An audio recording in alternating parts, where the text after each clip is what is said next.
Non solo strade e scantinati allagati, il nubifragio che lunedì sera si è abbattuto tra San Giorgio delle Pertiche e Campo d'Arsego ha danneggiato anche i campi. Le associazioni degli agricoltori stanno facendo una verifica della situazione delle coltivazioni dei cereali appena seminati. I campi non sono riusciti ad assorbire l'ingente quantità di acqua caduta in pochi minuti, l'equivalente di un mese di piogge, e in molte aree si sono formati vasti ristagni con i canali che hanno invaso i campi coltivati.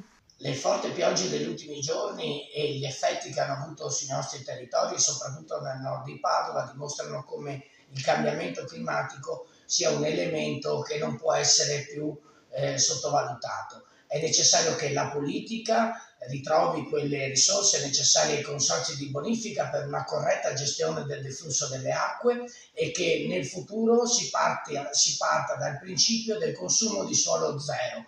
Sempre di più è necessario proteggere quello che è la tenuta idrogeologica per salvaguardare le attività economiche e le abitazioni dei cittadini. Come organizzazione, come CEA di Padova, siamo al fianco dei consorzi di bonifica per permettere investimenti sempre più necessari al nostro tessuto idrogeologico. In totale sono stati una decina i garage allagati a San Giorgio delle Pertiche, 16 famiglie a Campo d'Arsego. Nella frazione di Cavino sono ancora in fase di recupero le auto finite nei canali durante la bomba d'acqua, quando le strade si sono trasformate in fiumi.